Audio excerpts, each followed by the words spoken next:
कि आईएमएफ ने पाकिस्तान के साथ नाइंसाफी की है कि जीडीपी ग्रोथ 5% तक ना लेकर गए तो 4 सालों तक मुल्क का फिर अल्लाह ही हाफिज है कि आईएमएफ के सख्त शराइत से मुल्क की मईशत को मुश्किलात का सामना करना होगा। नमस्कार दोस्तों, आप देख रहे हैं इंडिया पॉइंट और इंडिया पॉइंट में आप सबका स्वागत है।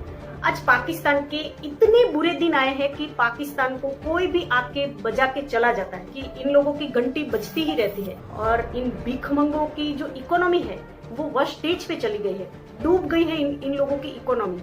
और हो सकता है कि पाकिस्तान की जो आने वाली पीढ़ी है वो ये बात को लेकर सरप्राइज करेगी कि ये इकोनॉमी क्या होती है, क्योंकि इन लोगों को मिलेगी ही नहीं, हाथ ही नहीं लगेगी इकोनॉमी। अगले 5-10 सालों में तो हाथ नहीं लगने वाली है, क्योंकि इन लोगों ने इकोनॉमी के पर फोकस ही नहीं किया है, वर्कआउट ही नहीं किया है। इन लोगों ने फोकस कहीं और पे किया है और वो पूरी दुनिया जानती है कि इन लोगों का फोकस कहाँ पे। आज आईएमएफ ने पाकिस्तान को धमकी दी है कि अगर पाकिस्तान है वो अपनी जीडीपी 5% रेज नहीं करता है तो पाकिस्तान डूब जाएगा। पाकिस्तानी मीडिया बोल रही है कि हमारे साथ नाइंसाफी हुई है, पाकिस्तान के साथ आईएमएफ ने नाइंसाफी की है। देखते हैं आगे क्या होता है, पाकिस्तान कैसे इन हालात में सरवाइव करता है, कैसे इनके साथ ये हालात के साथ लड़ पाता है। तो इसी के साथ ये वीडियो शुरू करते हैं। नाजरीन, मगर वजीर खजाना शौकत तरीन ने आईएमएफ मुआहदे पर नजरसानी का इशारा देते हुए अब एक नई बहस छेड़ दी है। गुज़श्ता रोज़ कौमी असम्बली की कायमा कमेटी बराए खजाना का इजलास हुआ, जिसमें वजीर खजाना शौकत तरीन ने कहा कि आईएमएफ ने पाकिस्तान के साथ नाइंसाफी की है।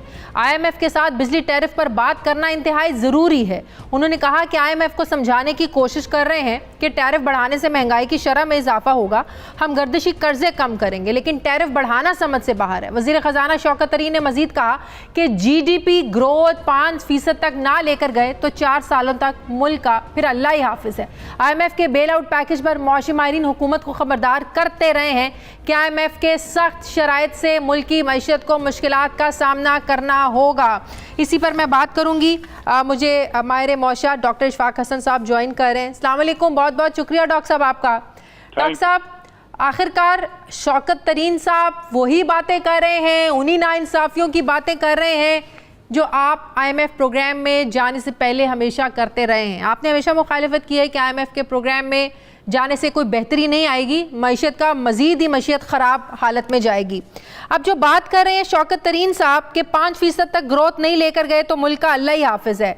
अब आपको पता है जो हमारे टारगेट भी हैं, जो आलमी मालियाती इदारों ने भी दिए हैं 2 से 2.5%। सर, ये 5% तक ग्रोथ का टारगेट ये कितना प्रैक्टिकल है? देखें, सबसे पहले मैं अल्लाह का शुक्र अदा करूंगा कि अल्लाह ताला ने मुझे सुरखरू किया और आपके चैनल पे और हर जगह पे, और मैं लिखता भी रहा हूं कि आईएमएफ के प्रोग्राम में जो भी मुल्क गया है वो जख्मों से चूर होकर निकलता है, वो जख्मों से चूर हो जाता है। ये बार बार आपके प्रोग्राम में भी मैं कहता रहा, बिल्कुल, और आज वही बातें। अच्छा, जब ये मैं बातें कहता था तो प्राइम मिनिस्टर समेत और उनके वज़रा समझते थे कि मैं बहुत एंटी पीटीआई हो गया हूं। कोई डॉक्टर इशफाक को हमारे इसमें से कोई अच्छाई नजर नहीं आती है। अब उन्हीं के वजीर अभी नामजद हुए थे कि नामजदगी से भी पहले उन्होंने कहा कि ये 2.5 सालों में बेड़ा गर्क हो गया। मैंने तो कभी ऐसे सख्त लैंग्वेज इस्तेमाल नहीं किए थे, और इसके बावजूद अगर प्राइम मिनिस्टर उनको लगाते हैं तो इसका मतलब है कि प्राइम मिनिस्टर को भी इस बात का एहसास हो गया कि वाकई आईएमएफ में जाकर मुल्क की मईशत का बेड़ा गर्क हो गया है।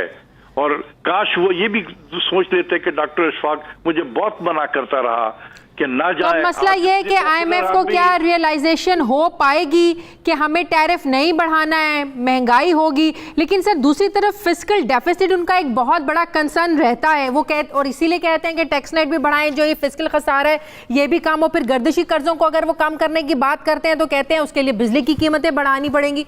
तो इसके लिए कैसे उनको हम जो है ना वो रियलाइज करवाएंगे या वो मान जाएंगे? फिर कोविड की तीसरी लहर है, बहुत ही खतरनाक सूरत हाल है। तो जो बात वजीर खजाना कह रहे हैं कि हम समझाने की कोशिश करेंगे, आईएमएफ मानेगा? देखिए, माने या ना माने, लेकिन मैं समझता हूँ कि शौकत तरीन साहब बिल्कुल ठीक जा रहे हैं। उनको ठीक बिल्कुल, शायद मेरी बातों का भी उनको भी एहसास हो गया है कि यही एक रास्ता है। मैं आपके प्रोग्राम में भी कहता रहा कि हमें एक मरतबा आईएमएफ के प्रोग्राम में अब हम गलती कर दी है और चले गए हैं, तो अब इसको मुकम्मल करना चाहिए। लेकिन इस वक्त जो है हमें वो क्या करना चाहिए, उनके साथ रीनिगोशिएट करनी चाहिए। ये बार बार मैं कहता रहा हूं कि पॉलिसीज जो है वो अब पे बात करने की जरूरत नहीं है, अब हम रिफॉर्म्स करें। लेकिन रिफॉर्म्स का मतलब कीमत बढ़ाना नहीं होता है। कीमत बढ़ा के कभी भी रिफॉर्म्स नहीं होती हैं। कीमत बढ़ाने का मतलब हुआ कि आप स्टेटस को मेंटेन कर तो पावर सेक्टर का जो खसारा है इससे फिर कैसे निकल सकते हैं हम? क्या कहा आपने? पावर सेक्टर का फिर जो खसारा है, फिर जो गर्दिशी कर्जे हैं, फिर इससे कैसे निकल सकते हैं हम? देखिए IMF में तो बहुत बड़े बड़े ब्रेन बैठे हुए हैं ना, वर्ल्ड बैंक भी बड़े बड़े ब्रेन बैठे हुए हैं, दुनिया को मईशत जाके सिखाते हैं। तो कम से कम हमें ये तो आके बताएं कि किस तरीके से गर्दिशी कर्जे को रोका जा सकता है, प्रोसेस में कैसे बेहतरी लाई जा सकती है। अगर वो नहीं कर सकते हैं तो ये तो हमें उन्होंने बिजली के क्या कहते हैं कि ट्रक के बत्ती के पीछे लगा दिया तो कीमतें बढ़ाए चले जाओ। तो कीमतें बढ़ाओगे चोरी होगी। इकोनॉमिक्स में एक टर्म है लाफर कर्व। एक हद से ज्यादा आप जब अपनी कीमतें बढ़ाएंगे बिजली की तो फिर वो बिजली चोरी होनी शुरू होगी। महंगाई भी होगी, महंगाई भी होगी, हर चीज होगी, आपकी इंडस्ट्री नॉन कॉम्पिटिटिव हो जाएगी। बिल्कुल। तो कम से कम खुद मैंने ये पिछले साल जून में मैंने एक आर्टिकल लिखा हु डैमेज द इकोनॉमी, अगर आपको याद हो, आपको भी भेजा था मैंने। बिल्कुल बिल्कुल बिल्कुल। जिसमें मैंने कॉस्ट कैलकुलेट किया कि $40 बिलियन का कॉस्ट उन्होंने इनकर कर दिया, ये गवर्नर स्टेट बैंक और हफीज शेख ने, और ये दोनों प्राइम मिनिस्टर को मिसगाइड करते थे और यही मैं बताता रहा। लेकिन मेरा जुर्म यह था कि मैं उस वक्त बोल दिया देता था और ये सारे वज़रा जो थे वो समझते थे कि मैं उनकी मुखालफत कर रहा हूं। सही। आज वही चीज हो रही है।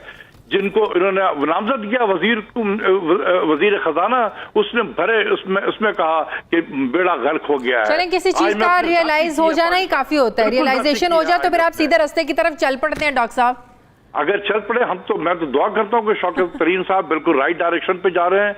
हम बाहर से बैठकर उनके जो हेल्प कर सकते हैं वो हम करेंगे, वो ठीक काम कर रहे हैं। सही। और वो बिल्कुल निगोशिएट करने की जरूरत है। हम असल में डर डर के कहते ना कि इतना पूरी नेशन को हमने खौफजदा कर दिया है। सही। कि पता नहीं IMF क्या हवा सा चीज है कि ये नहीं करेगा। तो वो असल में उनके दोनों जो थे गवर्नर और हफीज शेख, ये दोनों उन्हीं के आदमी थे। गवर्नर तो वहीं से आया था, हफीज शेख वर्ल्ड बैंक से थे, वहीं के कजन थे वो उनके। तो आपने उनको दे दिया तो उन्होंने तो डरा के मार दिया आपको। और दूसरी जानिब प्राइम मिनिस्टर दिन रात इस मामले पर सर्फ कर चुके हैं कि इलेक्ट्रॉनिक वोटिंग सिस्टम, भले ऑर्डिनेंस लाना पड़े, जो टेक्निकल अरेंजमेंट्स करने हैं, जो कानूनी मकासद हासिल करने हैं वो करके हर सूरत इसको इन प्लेस किया जाए। बहुत से माहिरीन से मेरी बात हुई और कुछ डॉक्यूमेंट्स पढ़ने का मौका मिला। अपोजिशन के साथ तमाम स्टेक होल्डर की मशावरत के बगैर इस सिस्टम को मुकम्मल तौर के ऊपर इन प्लेस करना मुमकिन नहीं है। और इससे बढ़कर इलेक्शन कमीशन ऑफ पाकिस्तान ने वफाकी हुकूमत को बताया है, मुतालबा किया है कि अगर आपने हमें लीगली एम्पावर किया तो उसके बाद इस मकसद को हासिल करने के लिए हमें 8 लाख इलेक्ट्रॉनिक वोटिंग मशीनें दरकार होंगी। और इसके ऊपर जो प्राइम मिनिस्टर के मुशीर ने जो तखमीना लगाया है, $2 अरब लागत आएगी अगर हम इसको इंपोर्ट करते हैं। ऑप्शन 2 क्या है, अगर हम इसको मकामी तौर पर तैयार करते हैं, मकामी तौर पर खरीदते हैं, फिर भी तकरीबन हमें 150 अरब रुपए इसके ऊपर खर्च करना पड़ेंगे। एक खतीर रकम है। अभी फवाद चौधरी साहब मेरे साथ थे, वो कह रहे थे कि चंद अरब का जो है ना वो ये खर्चा है, ज्यादा नहीं है। मैंने भी उनसे अभी ये सवाल किया था। फिर वो कह रहे थे कि ये जो इलेक्ट्रॉनिक वोटिंग मशीन्स हैं ये हम लोकली मैन्युफैक्चर्ड करेंगे, ये बाहर से नहीं मंगवाएंगे, तो खर्चा ज्यादा नहीं है। फवाद चौधरी साहब कह रहे थे।